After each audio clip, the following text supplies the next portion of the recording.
We got the tunes going. Or is that in my head? Does everybody else hear the music?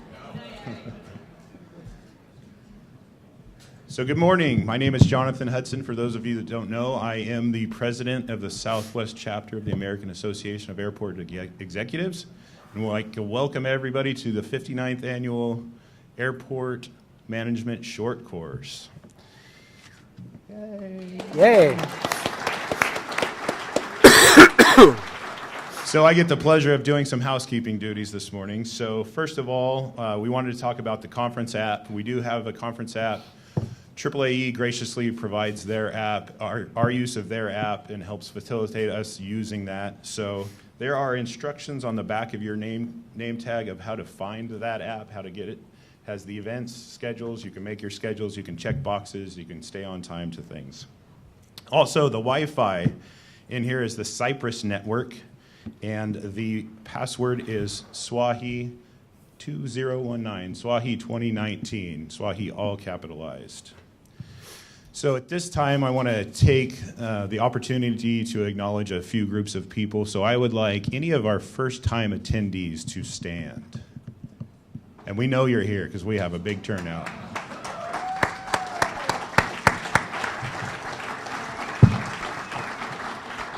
That's pretty amazing. That's a good bit of the room, so that is awesome. Next, I'd like to ask any students to stand. We have a huge student turnout.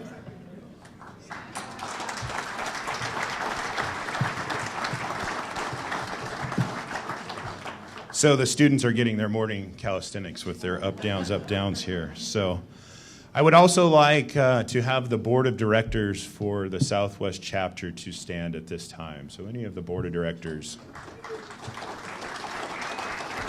So as you look around, the board of directors, we are more than happy to answer any of your questions. Should you guys have any questions with regards to the conference, the chapter, any of that, please reach out to the board of directors and we will get you the information that you need. So next on our list of stuff to accomplish this morning is our sponsors. So I highly emphasize how important our sponsors are and that we cannot do any of this without their help. So I'm going to ask you to bear with me for a minute. We had a huge sponsor turnout this time, and it's quite the list to read, but we think it's very important to get all of the names out there. So you will see logos on the screens throughout the conference, and I just want to make sure I hit the full list. So Kaufman and Associates, Mead and Hunt, Minterfield Airport District, CNS Companies, Kimley Horn, Parodies, Lean Engineering, Aeroplex Group Partners, City of Phoenix Airports Department, Avports, DPR Construction, J.E. Dunn, J'Aviation, PSM Squared, RS&H, Wood Rogers, ACI Jet, AMCG, Armstrong, Aurora, ASL Program Management, Burns McDonald, CommuniQuest, DWL Architects and Planners, Erectitube, GCR Incorporated, Jacobs, page 2, Monterey Peninsula Airport District, Morris and Merrily, Republic Parking, Recondo, Charles Schultz, Sonoma County Airport, WSP, ADK Executive Search, Alaska Airlines, the City of San Diego, CHHQA, ESA Environmental Science Association, Southwest Airlines, AWI All Weather Inc., ASI Asphalt Systems, Colette, EMS Brule Care, Prodigit, Tucson International Airport, Vector Airport Systems, and Western Collet. Let's give them all a hand for helping us out.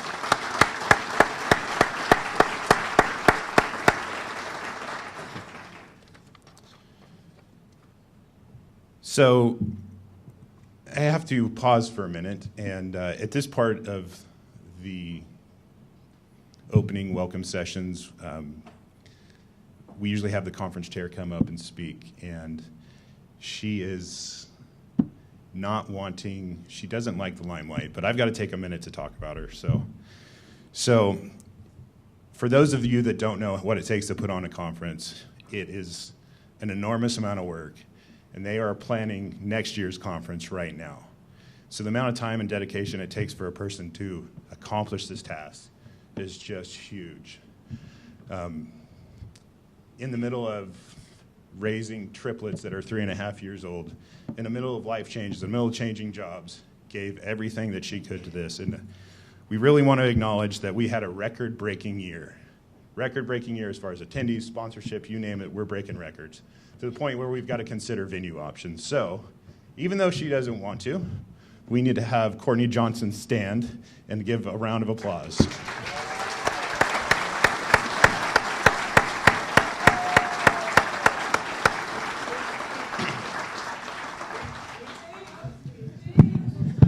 So, worked for me for a good number of years, really the backbone of our administration in our organization, and just you will find no greater strength in a smaller human than you will in her.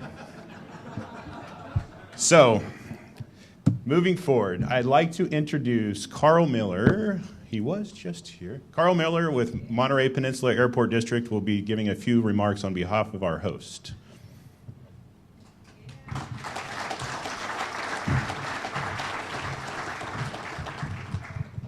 Thank you, Jonathan, and welcome back. My name's Carl Miller. For those of you that don't know me, I'm not an airport professional like most of you in this room. I am an elected board member at our airport here in Monterey.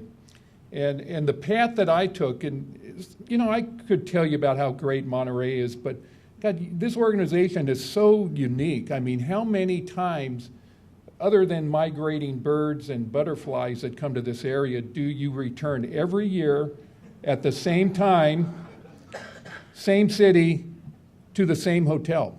I mean, it's really a testament to everybody that puts on this conference, that it still holds your interest, because it has some great speakers that participate. This was actually, so most of you deal with boards, but most of them are appointed, and they're usually they appoint people that know what they're doing. Here in Monterey, we're elected, so we sort of self-select, and I, walking through airports, like, yeah, I can help run an airport. How hard can it be? But you really don't know what you don't know. This was the first conference I attended a month after I was elected to the board. And I still remember, I was supposed to meet Tom Greery, was our airport manager at the time, and he said, and we're meeting at the pool hall, the same one we were at last night, and he said, just meet me out front. Tom was being fashionably late and hadn't showed up, so I ended up going in, looking through the room, see if I recognized anybody. Thought I recognized, I was a police officer for 30 years, thought I recognized a bartender as somebody I may have arrested years before. But other than that, did not know a soul in the room. And Todd McNamee came up, introduced himself, said asked if I wanted to have a drink, and we talked. Pulled out a pocket full of drink tickets. He always seemed to have those, Todd did. But that was really my first real introduction to the education of airports. And SWAAAE and AAAE has been a big part of that education. 13 years, I'm still learning, and at least now I know what I don't know. And there is a lot that I don't know. But a little bit about your next few days here. Thank you again for coming. We have a few elected officials in the room also. Bill Sabo, our chair, Gary Curcio, Matt Nelson, Chris, I saw you here. Mike Lapierre, who would normally give this, was busy, and he asked if I fill in for him. If you guys just mind standing up for a minute, Matt Nelson, Gary, Chris. Anyway, if you have any questions, you need anything, please just grab one of us. And if you want to do something different, our bay right now, almost for year-round, we're filled with whales. So if you have an opportunity to want to do whale watching, please take that. It's always they always see something. We have a world-class aquarium right down the street. I have a couple passes. If you seek me out, I can lend them to you. Just get them back to me. And thank you once again for coming to what Robert Louis Stevenson called the greatest meeting of land and water in the world. And his house, he lived not too far from here. We look forward to you being here, but we also look forward to seeing you next year. So thank you very much. Thank you, Jonathan.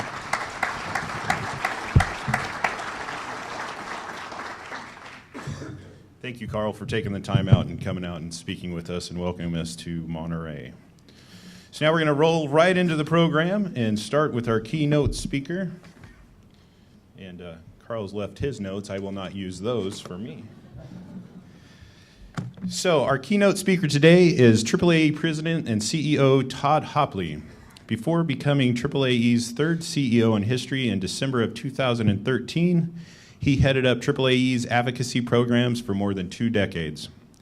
Todd is a native Californian who has lived in South Pasadena, Irvine, Santa Clarita, before there was an argument whether it was Santa Clarita or Valencia or you name it, San Marino through high school, and then went to UC Santa Barbara, graduating in 1984 with a BA in political science. Graduating on a Saturday, he flew to Washington, D.C. 2 days later with one-way ticket, no job, no place to live, determined to make his way in the world.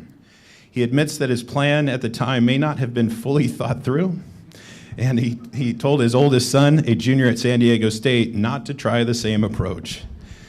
His son, obviously smarter than his dad, has repeatedly told him he plans to stay in San Diego forever. That's probably a good choice.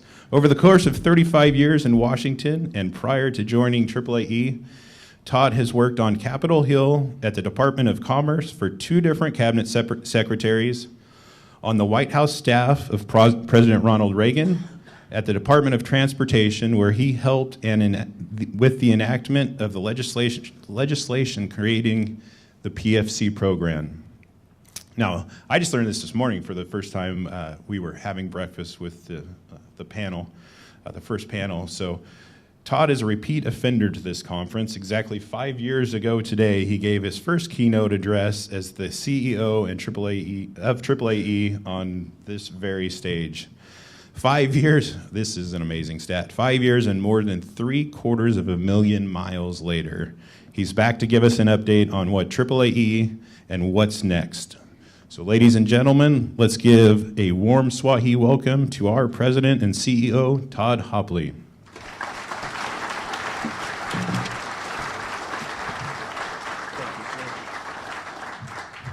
Well, thank you. Good morning, everybody. Can you hear me okay? All right. Thank you, Mr. Peterson, for always doing such a great job with all of that. It is true, on this very stage 5 years ago, my maiden voyage, my first keynote address as the CEO at AAAE. So I thought it would be kind of fun and interesting, at least for me. It's not clear whether it would be fun or interesting for you, but at least for me, it'd be interesting to bounce back and forth a little bit from 5 years ago, talk about where we were, talk about where we have come to, and then where we're headed towards next. And the good news is it's only a 2.5 hour presentation. So, there'll be, at the hour-and-a-half mark, there'll be a bathroom break, because those of us of a certain age need to do that.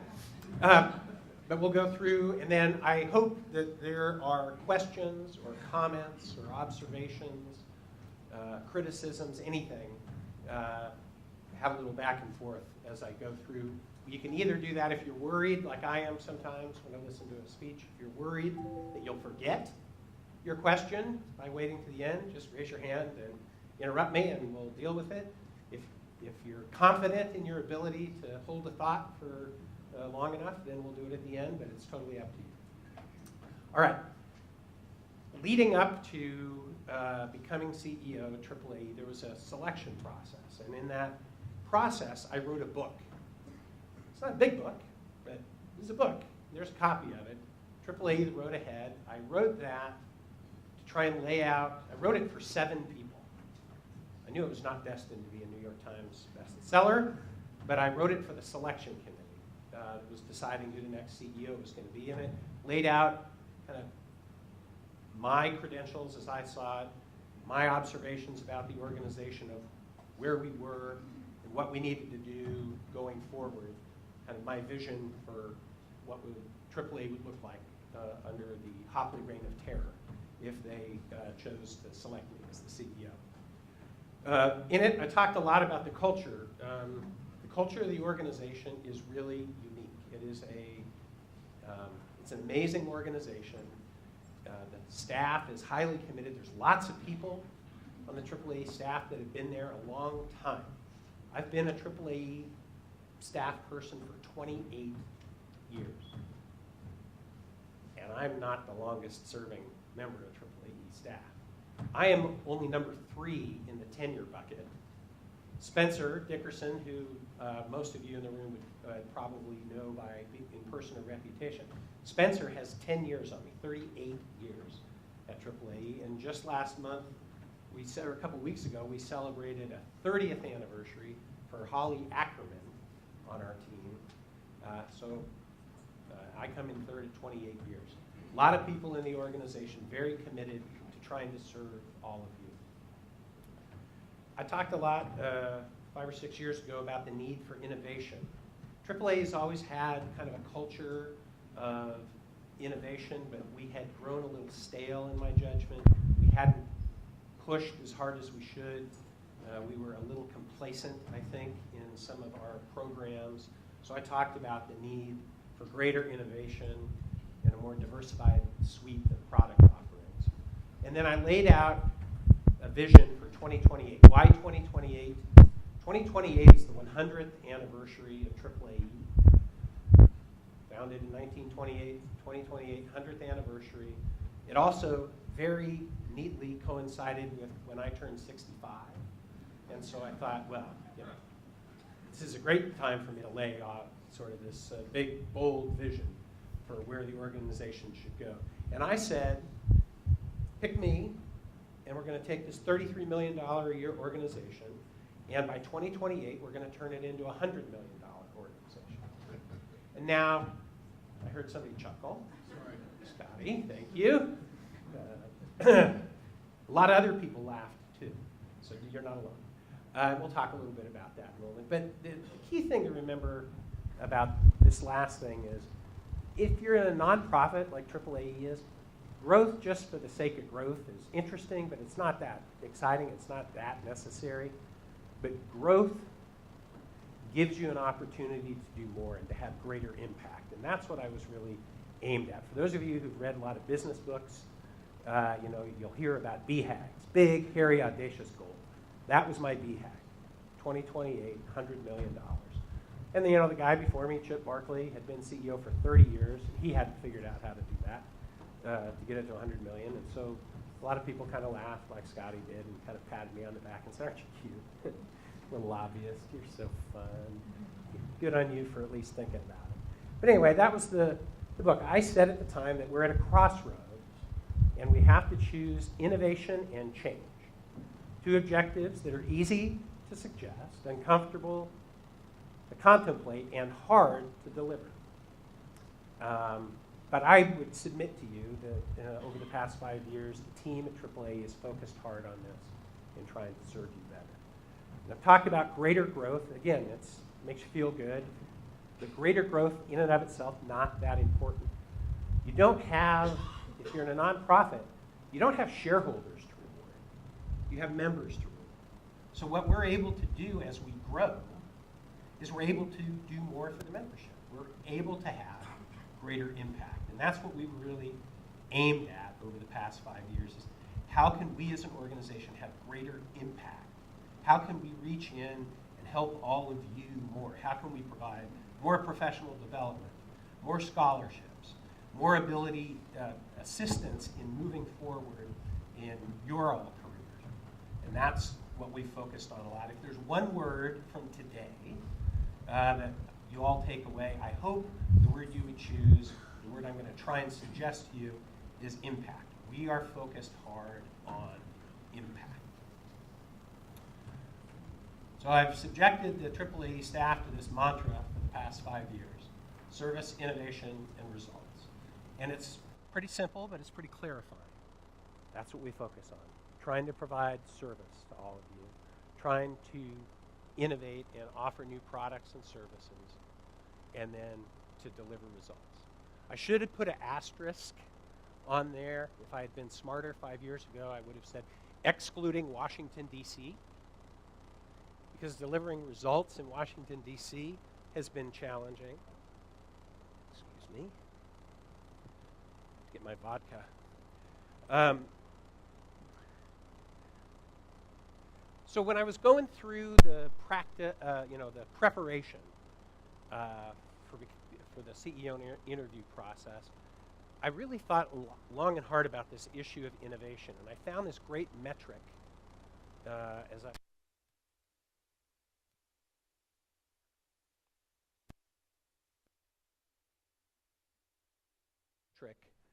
called the New Product Vitality Index. And what they did, huge multinational company, 50,000 products, what they did is they looked at all of their suite of product offerings, added up all the revenue from all the sales of that, and then they looked at what are the sales, what are the revenue numbers for products that had been brought into the market within the past 5 years. So you've got the whole universe, and then you've got what's come in the last 5 years. And obviously you want as big a percentage of stuff within the past 5 years as you can, because that shows that you're bringing new products to market. And I thought, no, it's simple. Even I can understand that. That's cool. I want to see more about that. This is 3M. So in 2013, 32% of their revenue came from products that had been new to market within the past 5 years. Pretty good, kind of a 2/3, 1/3 thing. But they had an aggressive goal. They said 2 years later they wanted it to be 60/40. I thought, well, okay, that's interesting. I wonder what AAAE's NPVI would be. So I did a bunch of math. It took me, I'm a political science major, so it took a long time to do the math. But I did the math, and the numbers were not nearly as good, and I sort of suspected that that would be the case. So in 2013, that's what the AAAE NPV looked like. 89% was from stuff that we'd been doing forever. Only 11% was new within the past 5 years. So again, for every dollar of revenue that we took in, only 11 cents of that was something that we had done new within the past 5 years. I said, well, we got to change that. So I said the goal for us would be to triple that in a couple of years, to go to 33%. So 2/3 old, 1/3 new. Well, okay, interesting, nerdy, whatever. How did it turn out? By 2016, we did better than the 33%. We were actually at 38% new. 2017, we actually took over the new, was the majority of our revenue. And then last year, we've actually sort of flipped from where we were in 2016. 62%, or again, you know, of every dollar that we bring in, 62 cents of that is from something that is new since 2013. Okay. Let me talk a little bit about this past year. And again, I kind of apologize for those of you who might consider the construct artificial, but it just struck me as kind of an easy way to talk about things 5 years ago, 5 years, 5 years later. So 2018, how have we done over the past 5 years? We had a great annual conference. So raise your hand if you were at our annual conference in San Diego. Thank you. Raise your hand if you helped host the annual conference in San Diego, Matt Harris. Thank you very much. Appreciate it. Simon Sinek, those of you that were there will not soon forget his talk, or Keller Renato, the young CEO of Zipline, who's helping save lives throughout Africa through drone delivery of blood and medical supplies. And Brad Tilden, the CEO of Alaska Airlines. We had a great annual conference. In 2018, we introduced the Hub. Raise your hand if you're using this yet. Okay, wow, that's great. Again, an online platform for people to communicate with each other. Lots of different communities.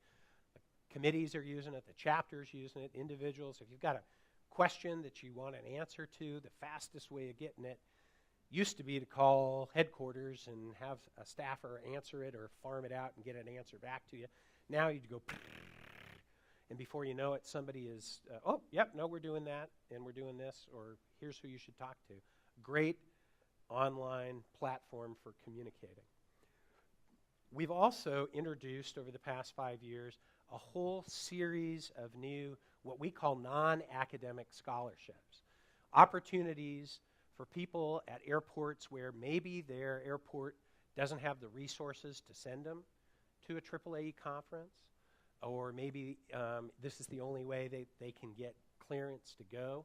So we've got 2 where we pay the full freight, airfare, hotel, registration, to go to the ACC design meeting that we do in Denver, our annual conference. We had 7 people in San Diego that we paid for. We took 5 people up to Anchorage, Alaska this past year. We took 2 people to Croatia, Split, Croatia for an international meeting.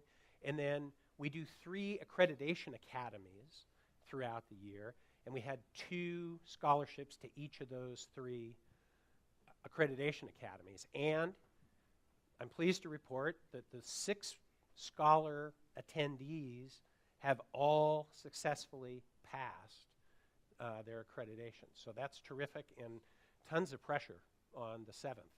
The one coming next, you don't want to mess up that good run. So we're doing a lot of, and we're spending, a lot of money doing this. But the great thing about, as I said, when you don't have shareholders to reward, you have members to reward, the revenue that you're able to generate through these products and services, we then get to turn around and push back out to the membership in the form of these kind of benefits. The foundation is another thing that we're very proud of over the past 5 years, the growth in the foundation. By show of hands, is there anybody who has either benefited themselves or their kids have benefited from a scholarship? Okay, not a lot in here. It's I'm trying to remember. I have the number in my head. I think it's about $140,000 over the past 5 years for SWAAAE. The pictures here on your left, starting left to right, we have a Women in Aviation Scholarship Program that we created a couple of years ago. We had a big luncheon honoring Trish Gilbert from NATA, who is on your right, and Gina Adams on your left, and Linda Daschle, the inaugural winner of the Women in Aviation Scholarship Program, or honoree, for their single day, one event, April, whatever it was, in 2018, we raised $332,000 for that scholarship program. One day. We've raised, in less than 3 years, we've raised over $750,000. We now have 5 permanently endowed $5,000 a year scholarships for women who are interested in careers in aviation. You don't have to be a AAAE member to take advantage of that. So we're really excited about that. Picture in the middle was from San Diego, and that was the inaugural winner, Vijay Prasad. She was the inaugural winner of the Innovation and Entrepreneurship Scholarship that we created this year. That is on your left, my very handsome San Diego State junior, William Hopley, the namesake of William Robert Hauptli, who we named the Hauptli family funded this scholarship program and named it after him. And then on your right, that's a picture from last month when I was in Las Vegas at the Hudson annual conference that they do, the Hudson Group. And a number of years ago, working with us, the Hudson Group created a scholarship program of their own that we administer for them, and they gave out $50,000 worth of scholarships last year, and are going to do it again this year. So, again, just over the past 5 years, we were at $174,000, almost $175,000 a year in the scholarship program 5 years ago, which is nothing to sneeze at. But look at the growth that's occurred over the past 5 years, from $174,000 to $467,000. 5 years ago, the AAE scholarship, which is the one that a lot of you in the room would be familiar with, we cut individual checks for $1,400, and we did about 110 of them. Now those are over $3,000. I talked about innovation. We have an interactive employee training system that we created a learning suite around. It kind of built from the ground up. And this is just a quick list of the airport identifiers that people who have transitioned to our new process for our interactive employee training. And then this is just a map. A number of years ago, working with San Francisco, we started a revenue tracking and management system to deal with the rideshare companies that are operating at your airports. And we now have about 25 airports around the country. We're just this month, I was just in Dallas last week, and we are starting to process this month. By this month, I mean maybe January. We might sneak it in under the wire. If not, it'll be in February. DFW. And then we have our first international airport, Toronto, where next month we'll start processing for them. And this has been great because it's been a way of keeping the rideshare companies honest and making sure that airports receive their fair allocation of the daily trip fees that they charge. It might surprise some of you to learn that when the rideshare companies were self-reporting, they might have been off by a little, and our tracking and revenue management system I shouldn't say kept them honest. That's not fair. Let's just say that it has provided greater granularity into what is actually occurring on a daily basis at each of the airports. And then lastly, this is our gross revenue number, and you can see that in 2018, fully 10 years sooner than the 2028 goal, we cracked the $100 million mark. That actually is going to end up, I was on the phone with our finance guy this morning, and we think that number is really going to, when the dust finally settles and the auditors come in and do their jujitsu, that'll be $107 million, which is pretty good growth curve. Okay, that's all fine and good, but what are you going to do for me? Let's talk about 2019. Innovation has been, I said, a big theme for the organization and something that we've put a lot of emphasis in. One of the biggest surprises, I get this question from time to time in terms of what's been a surprise, what didn't you expect about the job? And this has been a very happy surprise for me. I spend a lot of time dealing with companies that I would not have imagined would deal with the American Association of Airport Executives. Spent a lot of time with Google and Apple and Lyft and Amazon. IRA, is anybody familiar with IRA in the room? IRA's this fun, just do a quick one. We brought them into our accelerator. They're a bunch of engineers from San Diego, most of which who had worked at Qualcomm, and they have been focusing on helping people with mobility issues, people who are blind or have very little sight, and they've got sort of a Google Glass-like deal with a camera on it, and you sync it up to your cell phone, and then you've got basically a concierge on an agent or a concierge on the other end who is your eyes and ears for you. And so people are now able, navigating your way through public spaces and airports in particular, super challenging if you're blind. Now you've got somebody who's saying, okay, tilt your head up a little bit, let me look at the FIDs. All right, you're at gate 23, you're going to go to the left. Watch out, there's somebody coming at you. There's just, do you want to sit right by the boarding gate, or would you rather be over, to this other spot? Is there anything else we can do for you? And it's really been great. We have a small revenue stake in the company, and then we have an small equity stake in the company, and then we also have a revenue share with them. So again, the notion is we've tried to be very creative and forward-looking about partnerships. I spent what I would describe as one of the most magical days of the past 5 years for me, hosted by Apple in Cupertino. And they weren't really particularly interested in me, and that was fine, but I brought about a dozen airport directors in, and Apple and Google are in this big sort of death match over supremacy in mapping, and mapping of all kinds of different places and spaces, including the inside of airports. And so Apple was putting it on.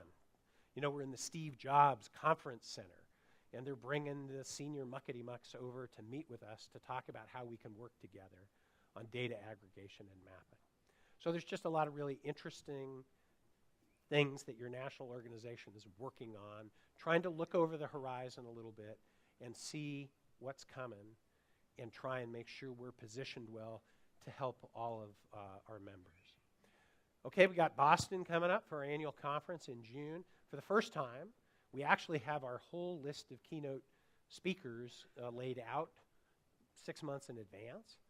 On your left, that's Doris Kearns Goodwin, Pulitzer Prize-winning author and historian. I'm going to have a chance to interview her on stage and have her talk about her latest book on leadership in times of crisis. In the middle is the reason that all of you should go to Boston, if you can. This is my gift to all of you. This is a guy named Platon. I aspire to one day just have one name. How great is that? Platon. He is this amazing photographer, storyteller. He's done like 10 or 12 of the Time magazine Person of the Year covers. He has photographed virtually every living world leader. He's done all the Silicon Valley people. He's done the Hollywood set. He does primarily black and white portraits. But if you saw something of his, and I said that's one of his, it's iconic enough that you'd recognize it. And he just tells these great stories. He tells an amazing story that I won't mess up by saying in advance, but he tells a great story about photographing Bill Clinton. When he was president, he's got just a whole array of stuff. He will be the thing that people will talk about at that annual conference in Boston. And then on your right is Joanna Garrity, the president, not the CEO, but the president of JetBlue. And so those are our keynote speakers coming up in Boston. The foundation in 2019, we're going to, I said 5 years ago, 110 scholarships, 168 scholarships this year, and we will cross over for the first time $518,000, more than $500,000 we will shovel out the door in scholarships for the year. My very favorite day of the year for my job comes in July, and that's when I get to sign $500,000 worth of checks. How great is that?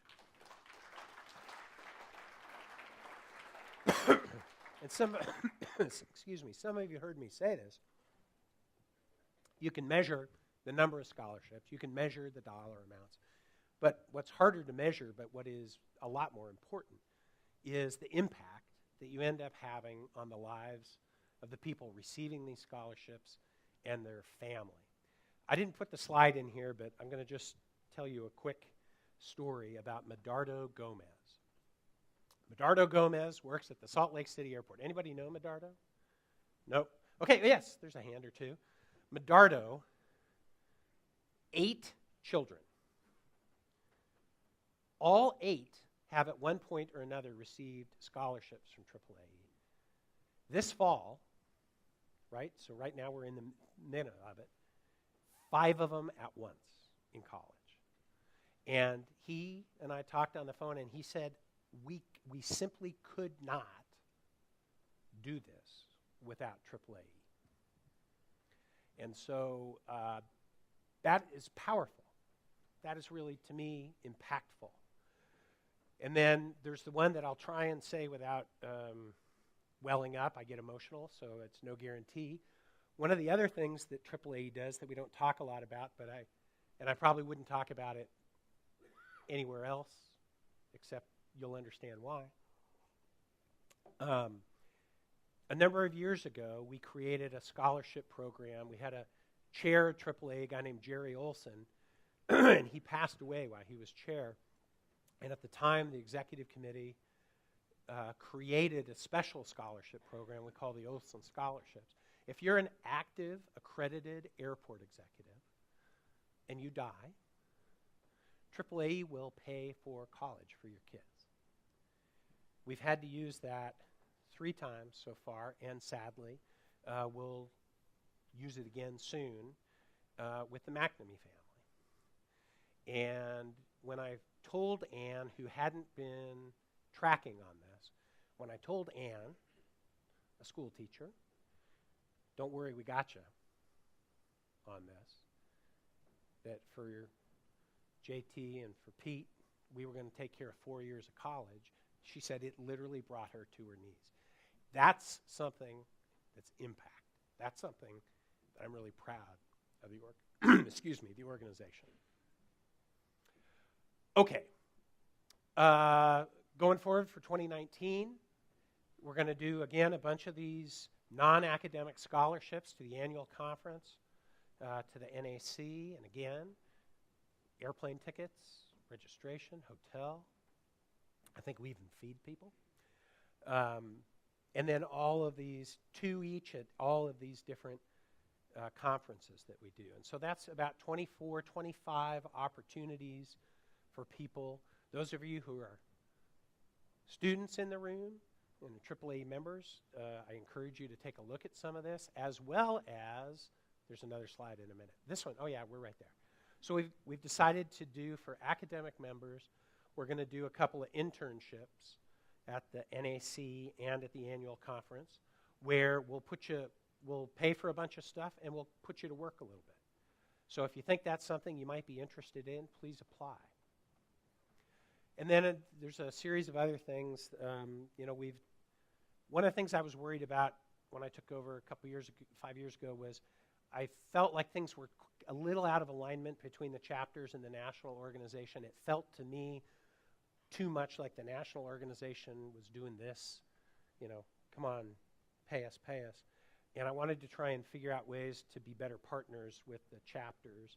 So we started sponsoring the chapter annual conferences. We were increasing the sponsorship level for the chapter annual conferences, increasing the scholarships that go out, trying to make sure that we're doing everything that we can to be of service to the chapters. And then this last slide that I'll get to here in just a second. Last month, we brought our team together, as we do every December, for a strategic review and preview of the year. And we said, okay, we had this five-year mark. How have we done? Where do we think we are? Where do we think we're headed? And we came up with my assertion that I hope you'll all agree with. My assertion was that we've earned the right to at least write the first paragraph of the next chapter of AAAE. And this is what we came up with, our first paragraph. Focusing on service, innovation, and results, the team has delivered an ever-expanding array of benefits, products, and services to the membership. Check. Advance the professionalism of the industry. Check. Work to expand the pool of young people interested in careers in aviation. Check. And made this organization, this is an assertion on my part, you may or may not agree with it, made this organization more important in the professional and personal lives of our members than ever before. And for my money, that's pretty good. It's pretty good. Very proud of the team. A lot of you have day-to-day interactions with the AAAE team. You know how committed they are to serving all of you, to be responsive, to be professional. If there's anything that, if you've had an experience that isn't like that, please let me know and we'll work on that. But I'm very, very proud of the organization and very honored to be the leader of the organization and very honored that you asked me to be here with you today. So with that, I would happily take questions or comments or suggestions or observations, bouquets of flowers, new cars, golf clubs, any of the above. Wow. Stunned silence. Oh, ladies and gentlemen, Rod Dinger. Well, Todd, first off, I just want to thank you on behalf of the Chapter 2 for coming out here and taking the time to give the presentation. I'm a dual recipient of the foundation. My kids have benefited from that, and also contribute, so thank you for that. And really just a comment, I joined AAAE a long time ago, thought what a wonderful organization it is, and under your leadership and direction and vision, it has grown even much better than it was before, and that says a lot. So thank you again for taking the time to be out here. Appreciate it. Thank you. Appreciate it. Appreciate it. I have delivered, thank you. Are we doing anything, is AAA doing anything to address, maybe out of our realm, but doing anything to address the shortage in air traffic controllers or pilots, since we all depend on that? So great question. What are we doing to deal with pilot shortage and this looming issue of air traffic controller shortages? So yes, on both counts, we tried to be involved.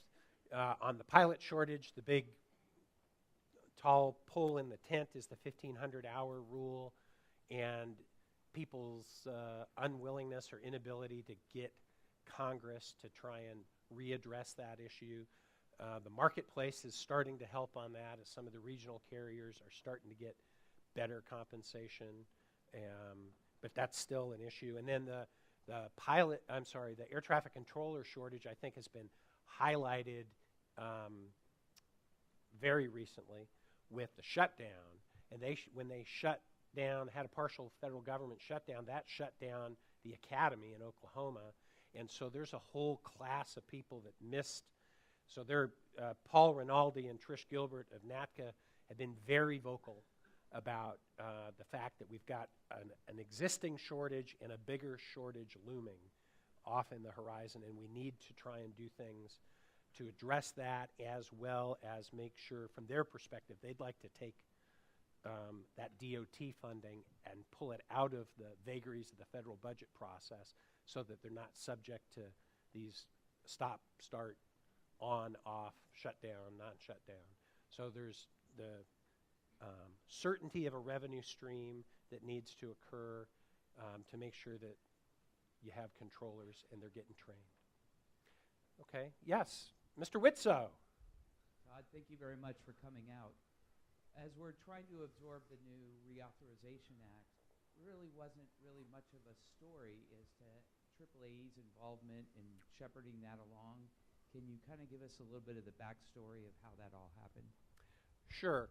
The issue is FAA reauthorization bill. Congress passed a 5-year bill this past year.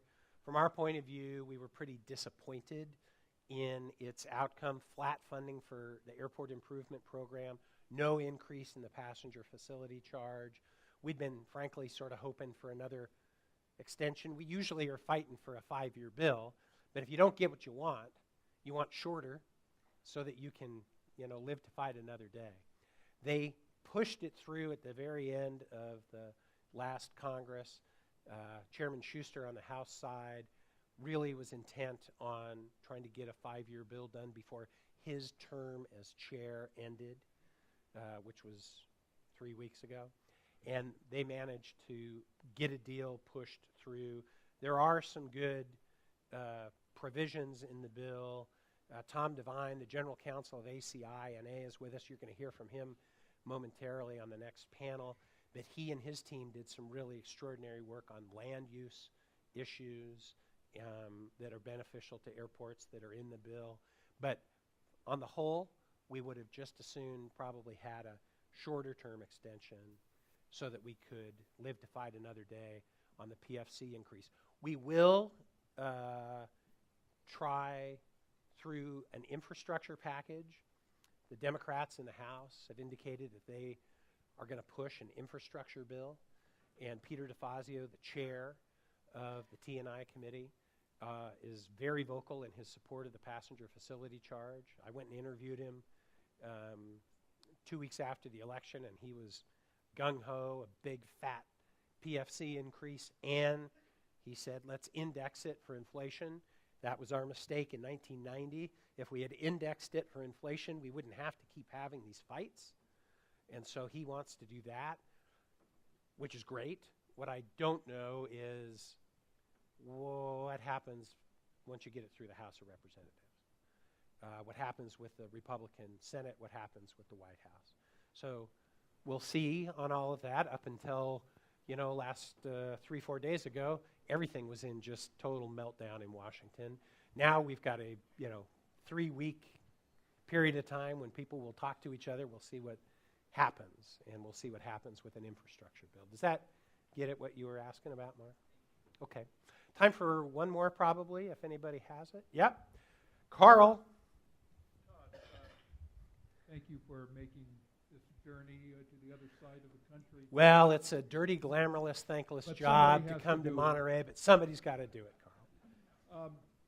I know back a few years ago before you took over, there was this push to merge ACI and AAAE, sort of decided that it was best to concentrate on what you guys do best, but really work more collaboratively in other things. How's that going? It's going great. Kevin Burke, the president and CEO of ACI-NA, came in just a month after I did as the AAAE CEO. We talked to each other on a regular basis. He literally called me while I was sitting over there being introduced, and I texted him back saying, I'm about to go on stage. I'll call you shortly. So we communicate. The two staffs, the two legislative staffs get together on a regular basis. The chair of AAAE and the president and CEO of AAAE and the top legislative person from AAAE go to 2 of the board meetings at ACI each year and reverse it. The chair of ACI and the president of ACI and the top legislative person at ACI go to 2 of the AAAE board meetings each year to make sure that we're synced up right on our policy issues. So things have gone very well, in my view. There's been these cycles. For those of you who've been around, there are some in the room that are more experienced. Some of you will remember there's this kind of 7-year cycle or so that occurs where AAA and ACI should get together. No, they should fight like hell. They should get together. No, they really ought to. So hopefully we've smoothed out that curve. 2 organizations, lots of reasons for people to belong to both. Great question. With that, unless there's another burning question, I would call up the panelists who are anxiously in the back awaiting their opportunity to shine. Ladies and gentlemen, come on up, and I'm going to introduce the panel. And then after we hear from our learned panel, we will have a break. So come on up.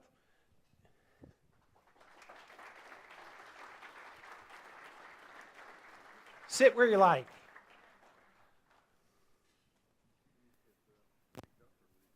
Pardon me? Oh, no, I think they've got a couple mics here. That's a great question. Devine, the lawyer, hey, what about the microphones? So there's a couple microphones for you to share. How about one on this end and one more down this end? You guys can pass them back and forth. All right. Let's see. We'll start down at the far end. John managed the San Francisco Airport's district office for the FAA for 14 years. He's worked at other positions in the FAA as well. He's worked at AOPA as the rep for the Western Pacific region and is currently a board member for both the Association of California Airports and the Nevada Airports Association. And then all of that's all interesting and fine and good, but what's really important is I learned that just 1 month ago, he got engaged. Congratulations.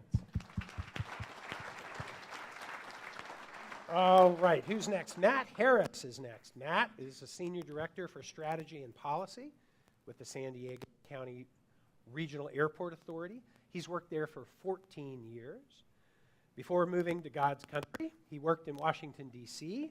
at the Department of Transportation for Secretary Norm Mineta and on Capitol Hill. Matt was initially headed towards a career in theater management, but got bitten by the political bug and moved to Washington, D.C.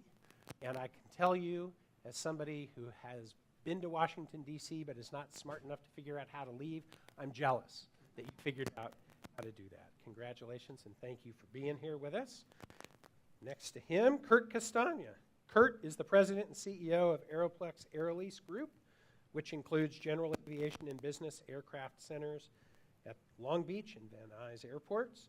He's a board member of NATA and is a private pilot.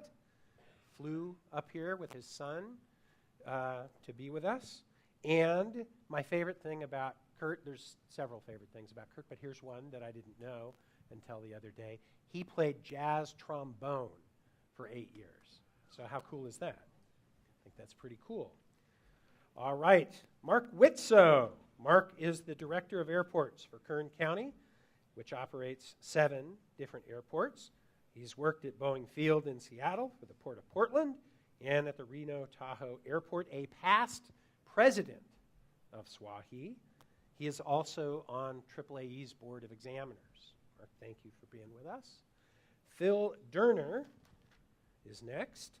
He's the Western Regional Representative for NBAA.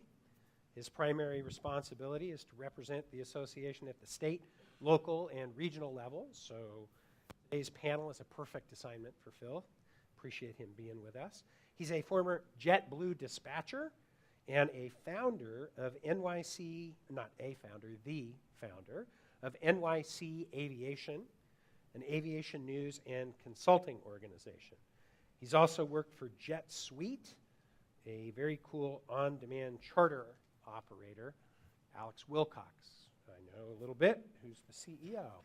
And then last but not least, my pal Tom Devine, who's the general counsel at ACI-NA, where he's worked on and off throughout his career. He was an attorney at the FAA's chief counsel's office and then spent over 2 decades in private practice representing airports before rejoining ACI. And Tom and I have known each other for a long time, and I will say that when we first knew each other, both of us had quite a bit of hair. Not so much anymore. All right, so those are your panelists, ladies and gentlemen. And you shouldn't feel compelled for each of you to answer every question, but I'm just going to offer up some questions and let you guys go at it. As we begin 2019, what is the most important message? On this one, I will make everybody answer it. What's the most important message to impart to policymakers, whether that's federal, state, or local, from the point of view of your organization or your industry? What's the big item for the year? And John, I'm going to start with you. Yep, you're good. Nope. There you No. are. Okay, good. Thanks, Eric. 2019, well, from my perspective, and you're going to see that all of us up here have a little different perspective on advocation. Mine happens to focus on state legislative advocacy because that's what I've done for the last 17 years. But some folks are going to be interested on very local things, and some folks, like Todd, interested in national things. But my focus is going to be state. So representing ACA and also as the California representative on the SWAAAE Legislative Committee, we had a bill in 2018. It was AB 427, and that bill would have created a California Aerospace and Aviation Commission within the Governor's Office of Business and Economic Development. And ever since the California Transportation Commission decommissioned its legislatively required Technical Advisory Committee on Aeronautics back in 2014, aerospace and aviation really hasn't had a direct voice in California government. So that bill would have established this commission in GoBiz, which would have been a direct connection between all of us and the aerospace folks that aren't here today, but we have a coalition with them, to air our needs and issues directly to the governor. That bill was remarkable in that in all the years that I have been in the legislature, it passed all three committees in the Assembly with some amendments, but without a dissenting vote. It passed the Assembly without a dissenting vote. It passed all three committees in the Senate without a dissenting vote. It passed the Senate without a dissenting vote and was vetoed by the governor. The governor stated that that structure sort of kind of already existed within GoBiz. So we started to work on how we're going to deal with that. Well, as it turns out, with the new administration, there have a number of aviation people involved, and the bill was introduced a week ago, last Tuesday, as AB 245. And we think we have a much better chance this year. So I think for California, one of the big things for us is to get that commission established. All right. The other thing is the perennial funding for airports in California. California produces something in the neighborhood of $350 million a year in aviation taxes, and about 5.5 go back to the aeronautics program. Attached to that issue is the FAA fuel tax revenue policy that's been around since 2014. As I understand, is Mark McClarty in the, no, Mark's not here. As I understand, 49 states are in compliance or in the process of coming into compliance, and one state isn't, and you can imagine which one it is. So that's a big issue for us, and then continuing funding. We just need some of that revenue for California. In terms of percent of taxes returned to aviation, California is the lowest in the nation, which is pretty amazing to me. The other thing, in terms of the Nevada folks, funding is always an issue there, and they are in session this year. And although I'm on the board and was a registered lobbyist in Nevada for a few years, you don't really get anywhere in Nevada unless you live there, and I'm not about to do that. So, anyway, those are the big issues I see coming up, and they're very strategic or tactical, I guess, tactical issues. And that's what I'm going to be working on. All right. Matt Harris, top of mind, what's going on? We are, we in San Diego are attempting to have our biggest construction project ever, which is about $3 billion of construction for a new Terminal 1. If you've ever flown to San Diego, you know we need it.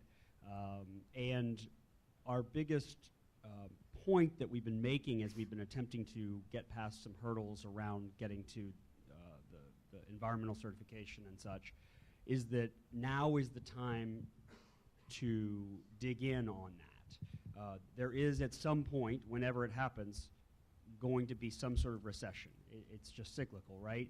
And what we learned in the last, which we hope will never happen, Great Recession, was that is the time, you know, there is a time to invest in infrastructure, and it's always, but certainly when they're even in a downturn, because that's when jobs are necessary and you're building for the future. So we actually built our terminal in the recession, our Terminal 2, and it was we actually got better prices on lots of things, and that was great. But more importantly, when we came out of it, the building was built. And that has propelled this decade of growth. And we are making that case everywhere we go, locally certainly, and federally, talking about infrastructure, and that, you know, this big infrastructure bill that the Democrats are talking about doing, that now is the time. Because if we invest now, when the airlines have record profits, which they won't have when there is a recession, things will dip, and especially there, you know, they are all saying yes now. They're saying yes to everything, everywhere, and we need to grab them, take yes for an answer, and that's our biggest point right now is don't wait, strike while the iron's hot, because we really need to get that done. Of course, as I think funding is always the issue. Funding federally, funding for state programs. We agree on the aviation fuel tax issue. Those are always priorities, but you know, everything's local, and right now we're trying to build, so that's what we're trying to work on. All right, Curt. Thanks, Todd. So I think today I'm representing the NATA, the National Air Transportation Association, and MROs and FBOs and air charter companies. I think, you know, really want to thank you for what you said earlier about embracing change and really looking how to evolve. And I think from the aviation business service side, I think there's just very few in the room that are here. ACI is here sponsoring, but I think one of the things our organization's really trying to work on is really how do we bridge the gap between airport service companies and airports, and then working together either at a local level, at a federal level, on dealing with policy-related issues. All of us in the room have seen the dialogue in the last year or two relative to FBOs and pricing and the concerns of those issues that have impacted some airports more than others. But at the end of the day, it's really having a healthy industry, and how do airport sponsors and business communities at each individual airport work together to form what's going to be a healthy environment for that airport. In some cases, that might just mean one FBO. But understanding that, bridging that gap, I think it's the responsibility both between industry to learn the world in which you live in and the policies that airport folks have to operate in, and at the same time educating airport sponsors and especially elected officials on the uniqueness of aviation business companies and the challenges they have. And I think to that end, we're going to see in our lifetime, we're going to see the evolution of the aviation service side. What is the FBO of the future going to look like? Is it going to be a base for VTOLs, and are we going to have all electric vehicles? And as we see sustainable fuel come to the marketplace, how that's going to change the marketplace for business aviation and light general aviation. I think we have to embrace that change, because at the end of the day, it's coming, and we have to embrace it, and it's not going to go away. And I think the last piece to this is then how do we tie that to workforce development and attracting the 28 students in the room that are here today with us to be part of our industry in careers that might not even exist yet. Great. Mr. Witsoe. Kind of being new into the position in Kern County, and a non-hub, kind of a spoke in the whole transportation system, really got to kind of justify why we even exist. You know, people can drive a couple hours and save several $100s on a flight. Why invest public resources into our airport? And trying to sell the community and policymakers that we're not just transportation, but we're also an airport of opportunity. That in the workforce development, we offer on-roads into good-paying, satisfying jobs that really enable people to pursue their happiness. And it is a part of the fabric of our country, and we need to maintain its importance, its viability across the country, and not just in the giant metroplexes. And so it is not an easy sell, but when you tie both, them buying a ticket to then a young person being able to take a fantastic career opportunity, it does have a nexus, even in a small community. Great. Phil? I think David and Curt really hit on the head. I think it's a good time to try to make your airfields recession-proof.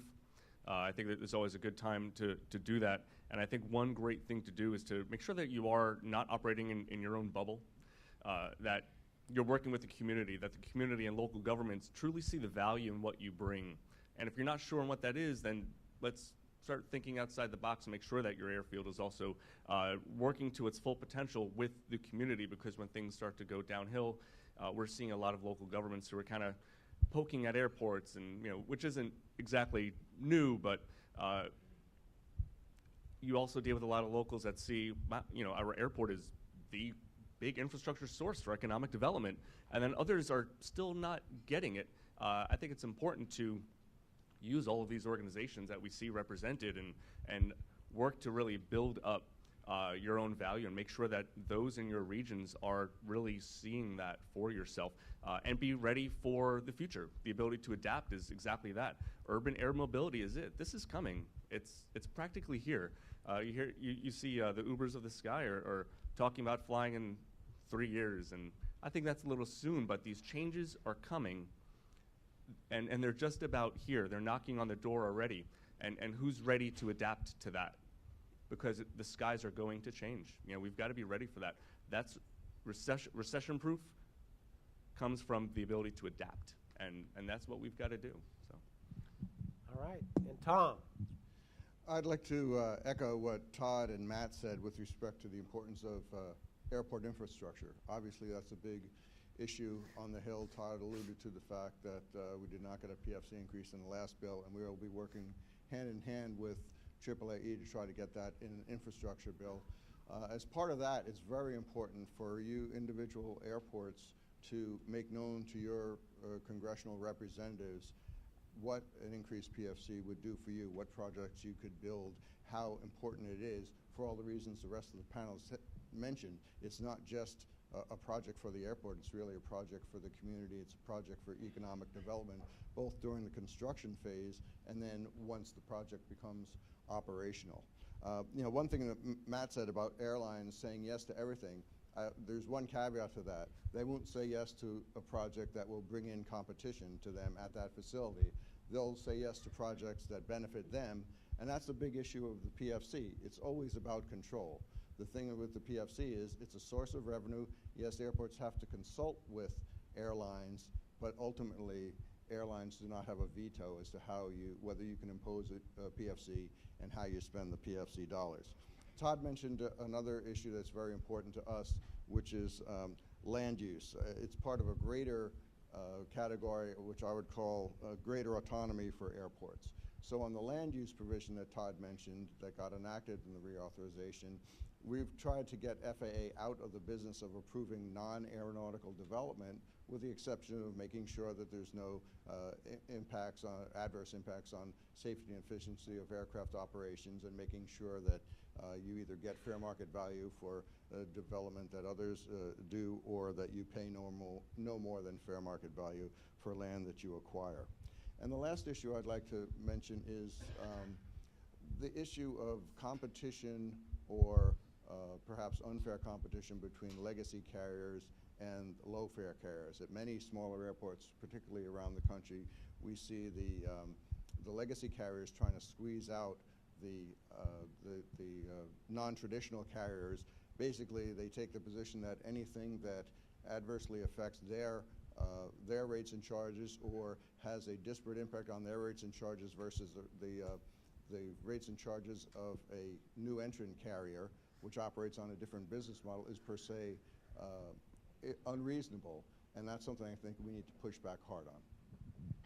Okay, so we got an opening volley from everybody. This panel is allegedly about advocacy and sort of best practices and how we might share information on techniques and strategies in dealing with advocacy. So I've got a question primarily for Mark and Matt, and that's, what kind of programs, if any, do you have at your airport to deal with electeds, to try and sort of bring them in and let them touch and feel and see things, cause them to feel a greater connection to what's happening at the airport?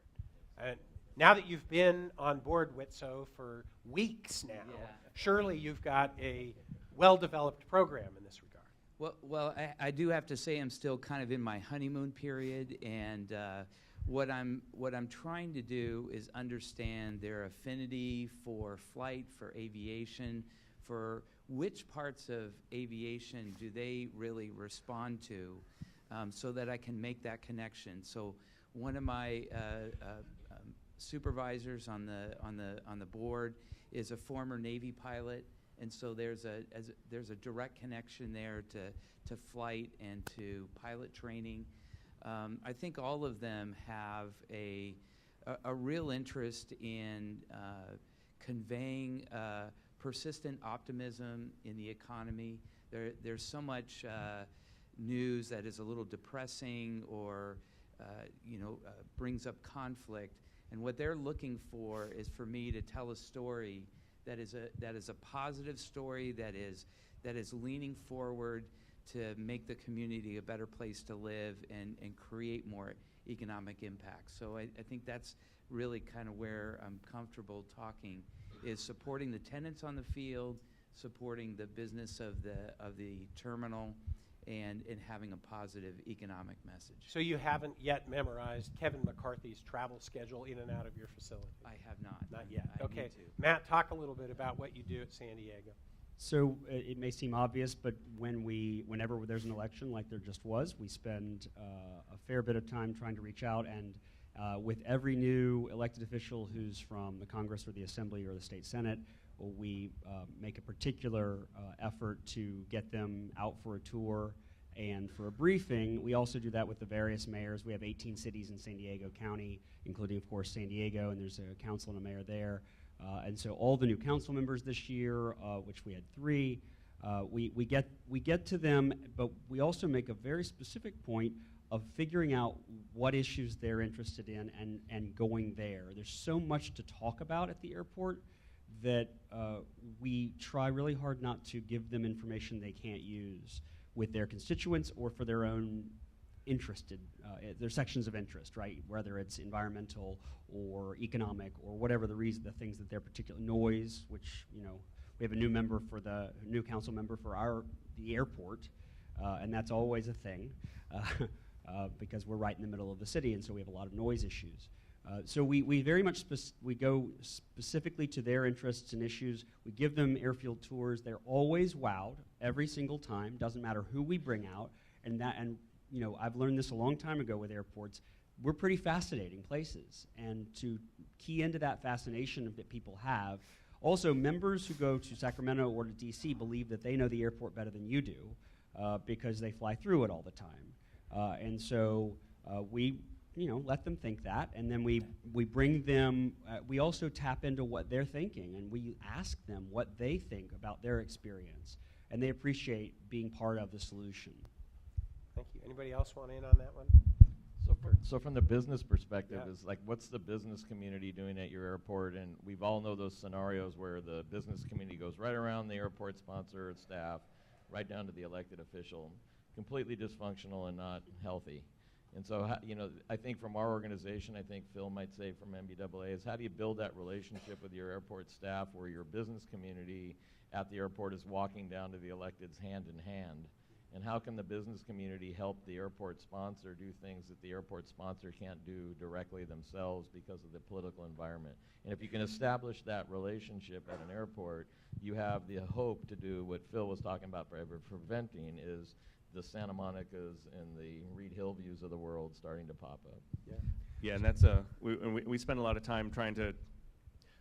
You have situations where you could possibly have a battle with a city or county, and the reality is like, hey, let's sit down and let's actually help you out. Let's show you that value in there. And after any kind of election cycle, it's the marbles start to run away from you. You've got to kind of regather it and start to rework with all these new faces and everything, and that's why it's difficult to make, that's why progress ends up being slow, but that's exactly it. It's, like I said, stepping outside of that bubble and being active in the community and making sure that you're communicating, and it's a constant awareness struggle for every role, all of us.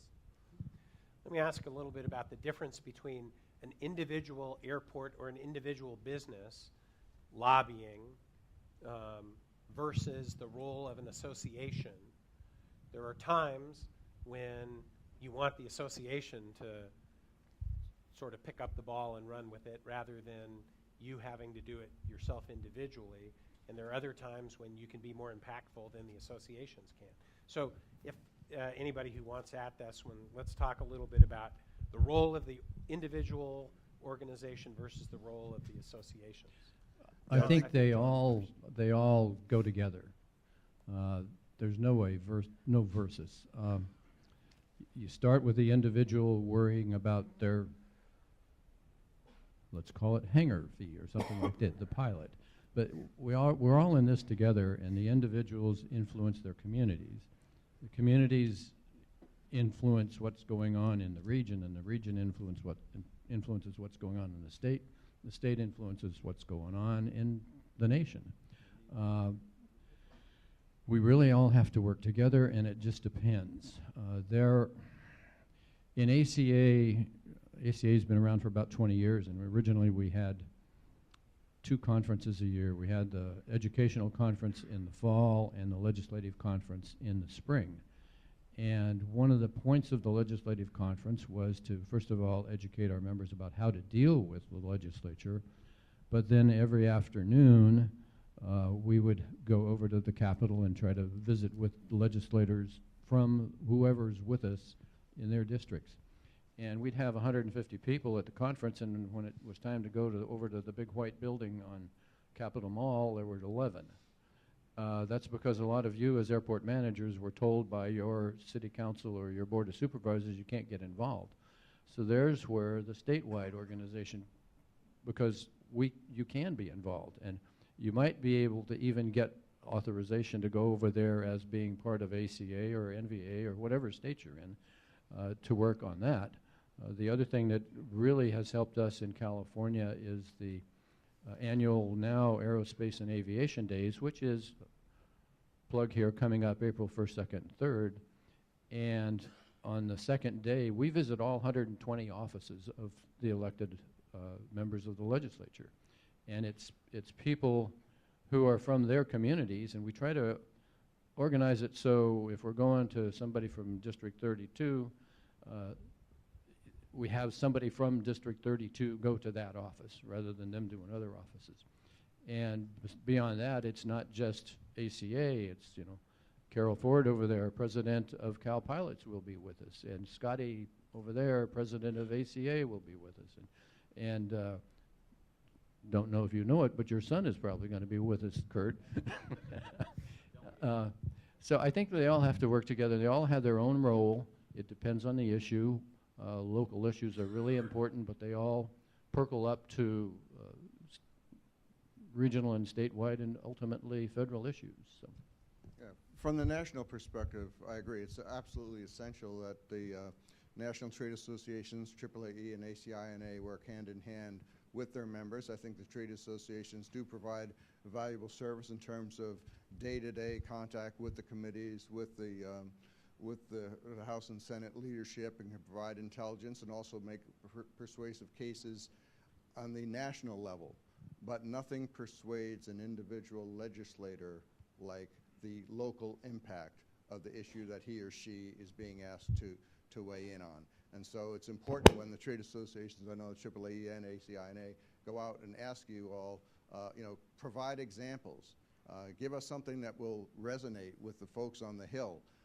We can use those examples in our lobbying, but then when you have the opportunities, whether the legislators are coming through your airports or you go into Washington to meet them, or if you see them at local events, you can make the case to them that this issue matters a great deal to your airport and the community, and that really makes a difference for them.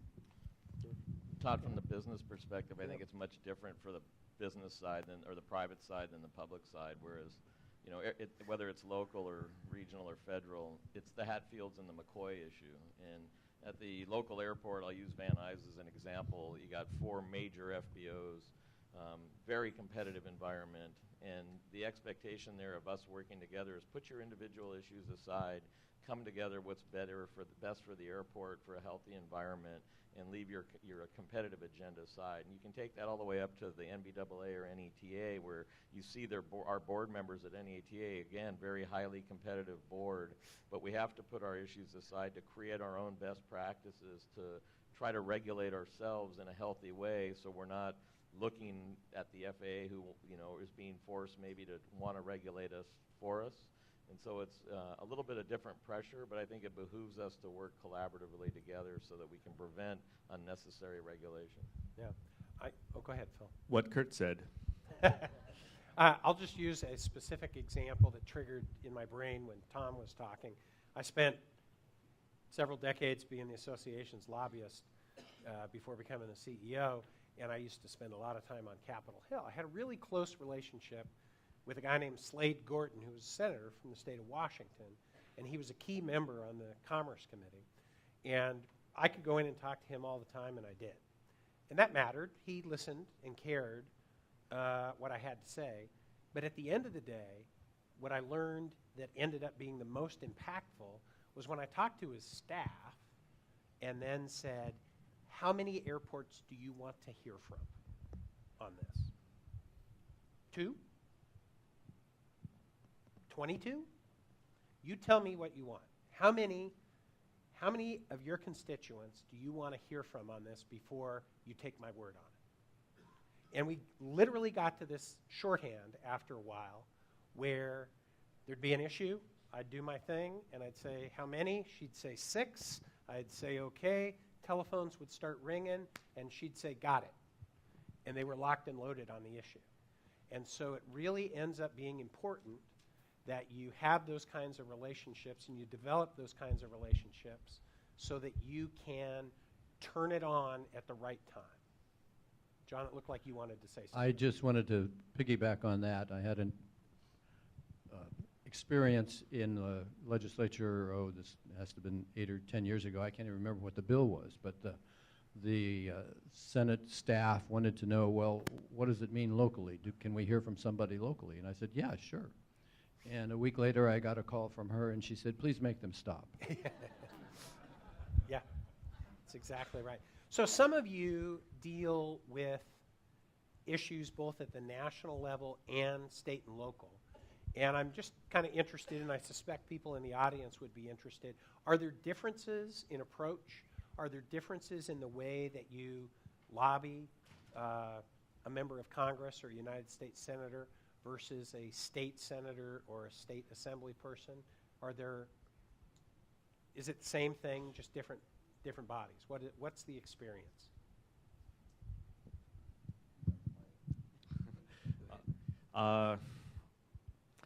I don't think there's, it's so situational and case by case. It depends on so many variables that are at play, the politics of it, the players, what their level of investment is, what that relationship is that you're going into it with.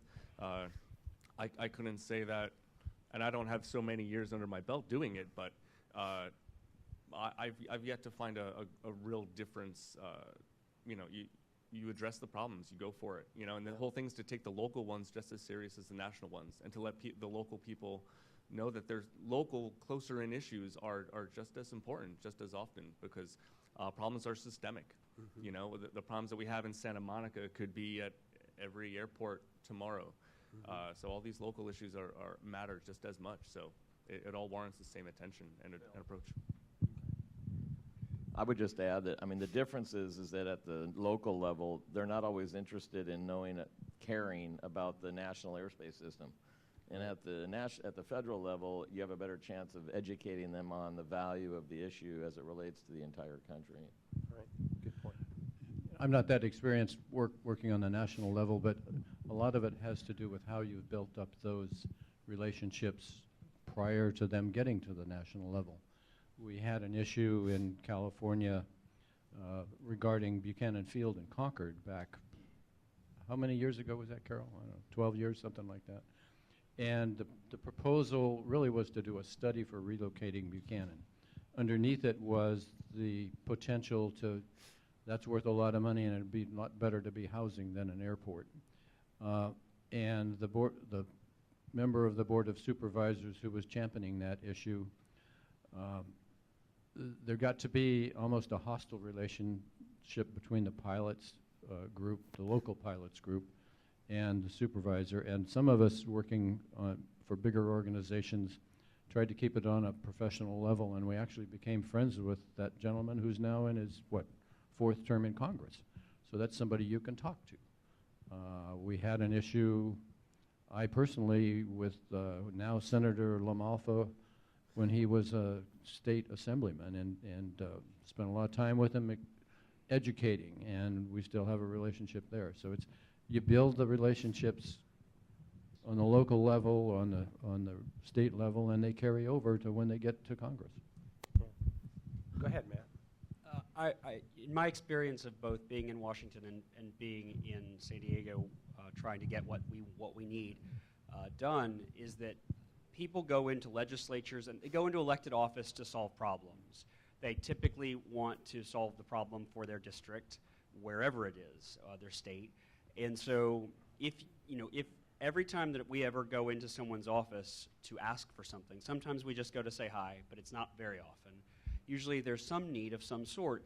And to be able to communicate what that person can do to exercise the prerogatives of their office, their vote, to help you and help your airport, when you communicate it just as basically as that, here's how you can help. Typically that works, and that is the same approach, right? It's just that sometimes their ability to help is bigger at the federal level with big money and that sort of thing. But in the end, it's the ability for them to solve the problem by exercising their vote, which I think is sometimes missed because, especially when you go to federal level, people think, oh, it's only the big stuff. We're here in Congress. We've got to deal with big stuff. But in the end, they're representing the 52nd District of California or whatever. So you're there to get them to advocate for your issue. And when they can vote to solve your problem and that actually works, they feel really good about it. And they feel some ownership, which, of course, then helps them in the future. Yeah. Let me ask you, Matt, since you've got the microphone. We've got a little case study in San Diego last year, beginning of last year.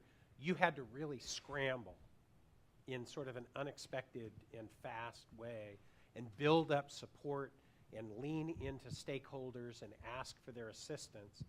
So this is a really great example of advocacy. How did you build, talk a little bit about why you had to do something and what you did.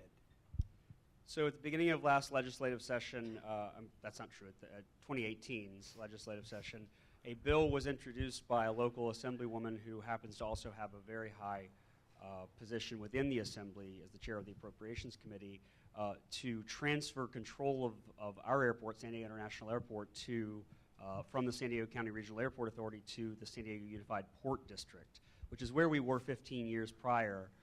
But then we were created as an airport authority, which is the trend around the country, right? Toward independent authorities. Typically, there's no reversion to multi-jurisdictional authorities, and so we were caught off guard by it. We didn't expect it at all. It came out as the airport authority isn't playing well with others. That we were an island and we really needed to be under this other umbrella and this will solve all the problems. And it was a crisis. It was a crisis because we focused really hard on running our airport, running it incredibly well and doing the best we can for San Diego. And we were trying to build a new airport development plan and all of that. And so we weren't focused on generating goodwill and generating advocacy on our behalf, certainly not broadly. So very quickly, it's funny, when I look back on the process, it was about 7.5 weeks that felt like at least a year of my life, of all of our lives, because it was 24/7.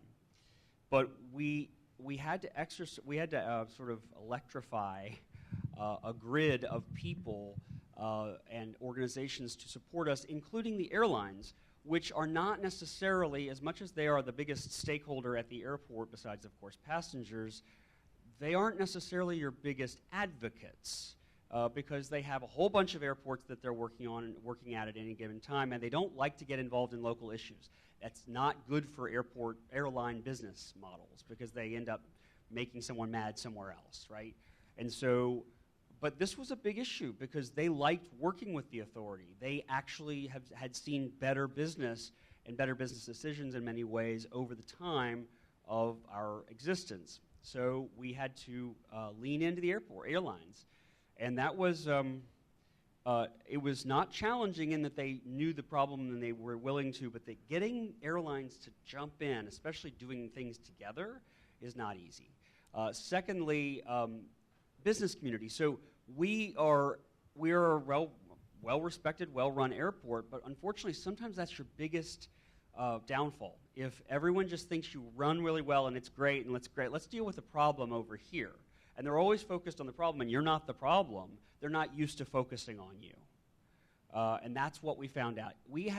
I have never gone through anything in business or in my time in government where I didn't do a post-mortem on a big problem, a big thing, a big crisis. And we did that. I mean, we walked out of that. Finally, we did actually, just to give you the punchline, we are still an independent authority. the legislation was withdrawn in the end, and that was to our benefit. But we, in our post-mortem, the thing we realized we needed to do is no matter whether there's a problem, we need to be exercising and getting out in our community of supporters to make them aware of, advocating for our airport, and making them own it. We did an economic impact study this year that showed that the airport, gives $12 billion of economic impact to San Diego on an annual basis, and that's tremendous. And we've used that to generate, and of course the crisis from last year, to generate more and more interest from the business community in making sure we still run and we're still there. So we have a program of doing that now, ongoing, not waiting for a crisis, and that was a huge lesson learned for us.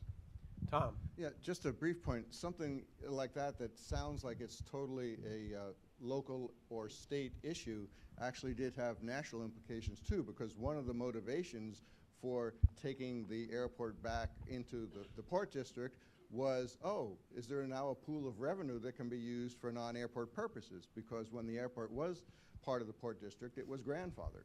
And so there was an issue, which I spoke with your general counsel about, in terms of how would the FAA interpret that. And happily for the airport, the answer was quite clear that if you're grandfathered in one entity and then you become part of another entity, the grandfathering doesn't spring back when you are put back in there, because the way the legislation is structured at the federal level, it's legislation that was in place prior to 1982. I've got a question, I think, primarily for Tom and John, but anybody else that might want it. And that's the differences in your judgment between lobbying a legislative body versus a regulatory agency. It seems to me there's some nuance and some differences. I pick on you, John, because you were on the other side. You got lobbied a lot when you were in the FAA. People always coming to you asking for dough. And any other thing that you might want to talk about in terms of that difference? Actually, I was on both sides of it, being with the FAA and people coming and asking for money, and being with AOPA, which just walked into the room, hi Melissa, and doing the same thing in the California legislature. The baseline for me in both situations was education.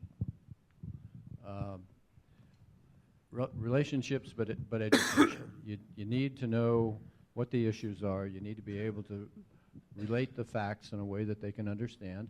That's a little different between legislative bodies and other regulatory organizations. Generally, you have staff in the regulatory agencies that specialize in that, whereas in the legislature you have staffs that are covering everything from water quality to airports on the other end. And a lot of those staffers are fairly young, but they're, in my experience, they're really smart. And if you can lay out something for them in an understandable, coherent, logical way, they pick up on it really quickly. And if you can't do that, they got really pointed questions really quickly. So I don't see a big difference, really. All right. Tom, you've spent a lot of time both within FAA and effectively lobbying FAA, representing airports before FAA. Talk a little bit about that in your mind. Well, I think it's critical. Obviously, you need a legislative basis for whatever the agency does. So sometimes you need new legislation, as we got with the land use provisions in the most recent legislation. But other times there's pre-existing legislation which is fairly broad, and you have to try to convince the FAA to interpret something differently or think a little bit more expansively, or in some cases a lot more expansively than they had in the past. You know, particularly for younger people, for young lawyers, it's very difficult to work in the field of airport law if you're used to other areas of administrative law.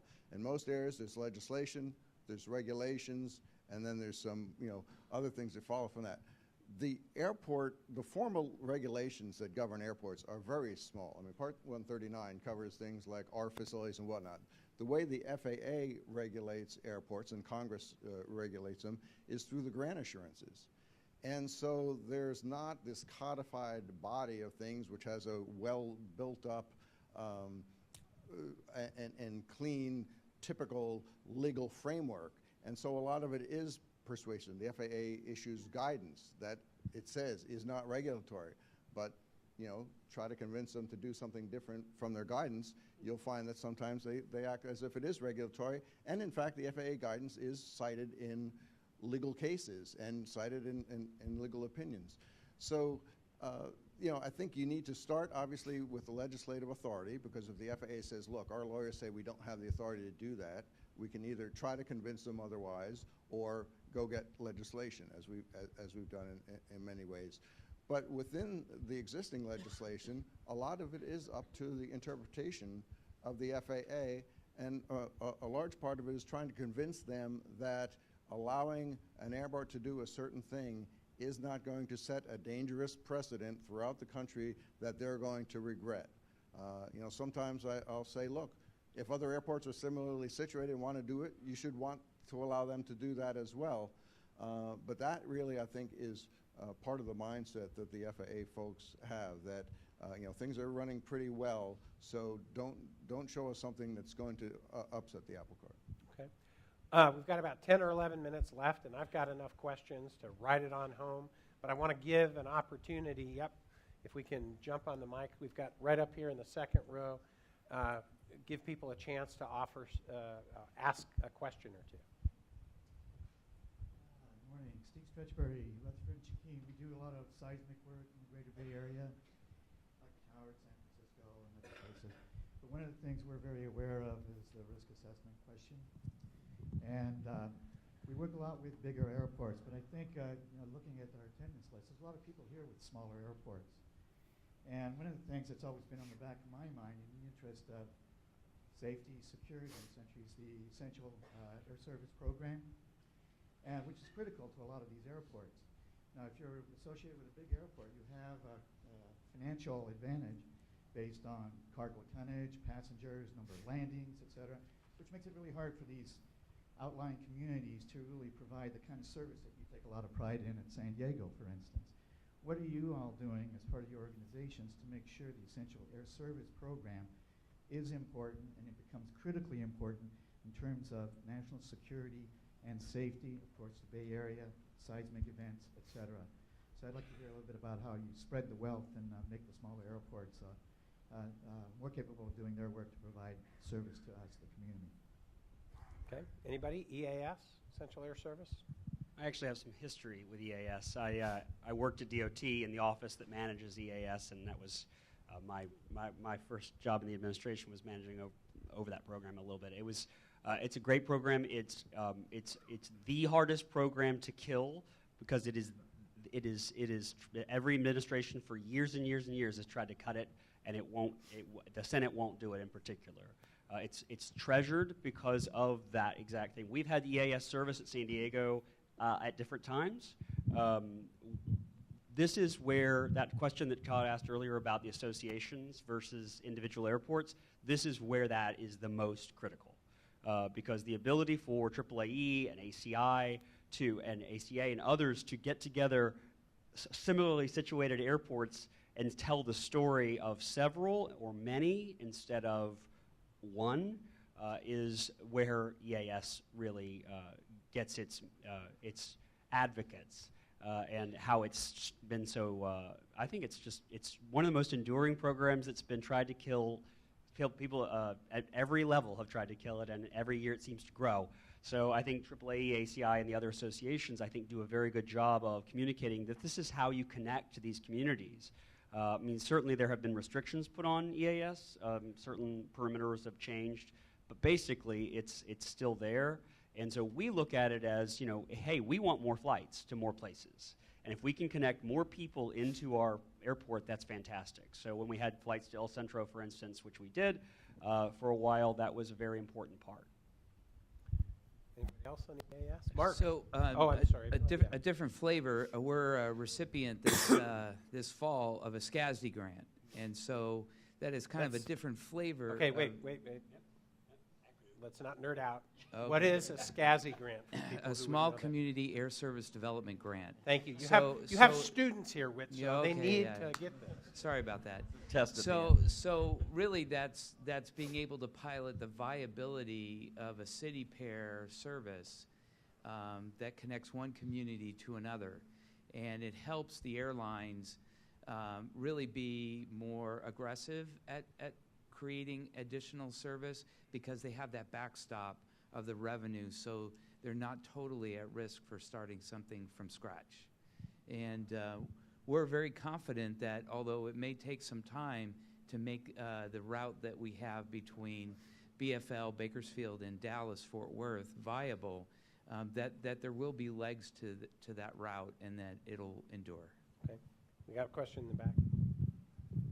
To continue the discussion about local advocacy and understanding how you can get somebody to support your airport, when I was managing the county airports in Santa Clara County, when we fought one of the many attempts to close the airport,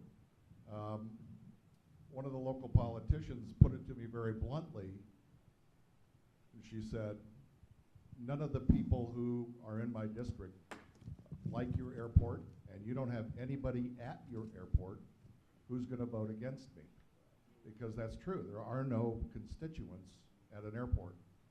And she also made the point, and all the pilots who use that airport don't live in my district. They choose to live someplace else that's not impacted by that airport. And so, John and others, how do you get past that mentality with some of those officials? So I'd like to respond to that. In looking at the Santa Monica case, the pressure on the city and the electeds was really holding up the grant assurances, holding up the surplus deed act, and what pressure that was to be applied to try to convince them to keep the airport and not set a sunset date on closing it. And the reality is that you're absolutely right that the people, the businesses, sometimes they're not the voters in the community. But the real, I think from an industry perspective, how do we prevent the Santa Monicas of the world or the Reed Hill views? It's really about those other airports in the regions around those airports that are going to pick up the extra flights or the activity level when that airport has further restrictions or closes. And the political argument really is that it's educating the value of the national airspace system on how those operations are balanced, or it might be a reliever airport. And in the case of Santa Monica, had we fought a little harder in the communities surrounding the Santa Monica area and the basin politically and educated those homeowner association groups on what was coming when Santa Monica's operations were going to shift, they're all starting to ask the question, well, why is our airport now getting busier? And so if we don't do that properly, what you're going to see is a snowball effect of the Santa Monica efforts where airports are going to shift the noise to other communities. And the way you fight against it is educating those other communities on why Santa Monica should have stayed open. Can I just add something to that? Sure. Sorry, from the back.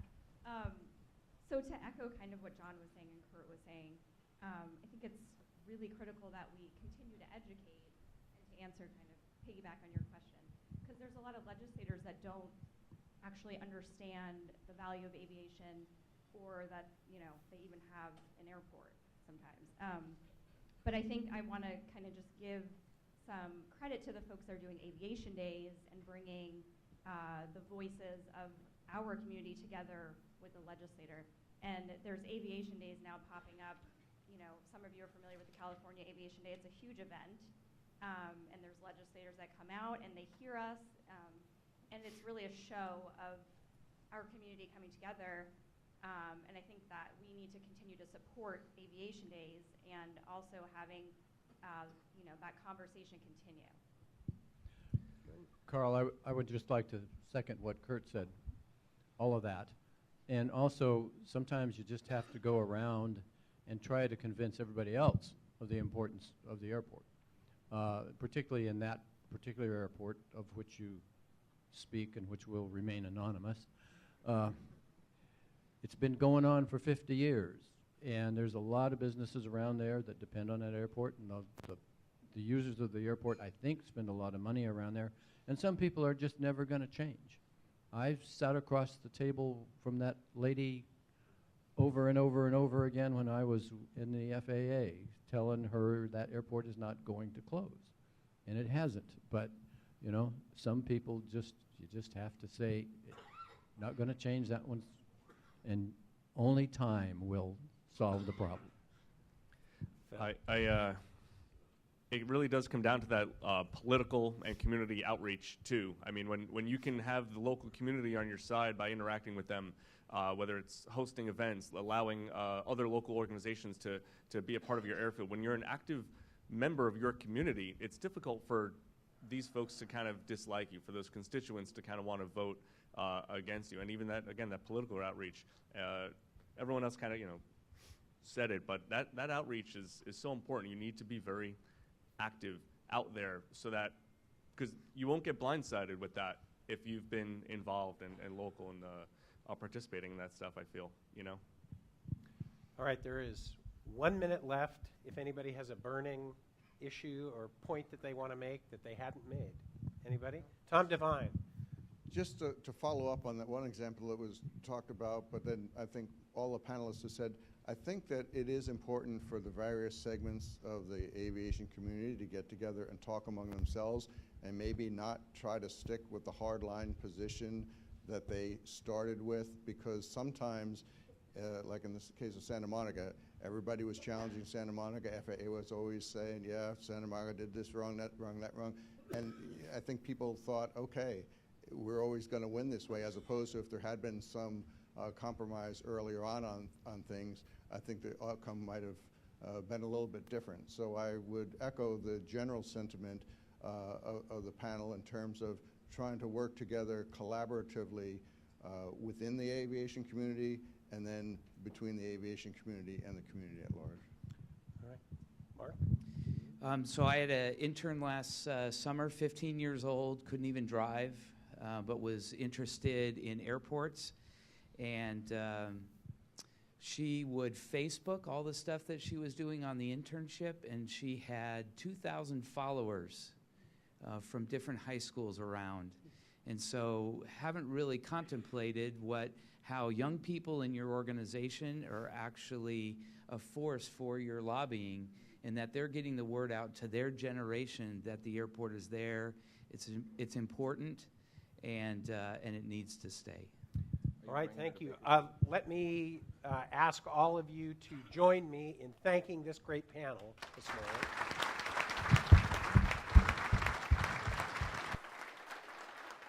Two more quick things. In a moment, we're going to be released to a break, so that's next.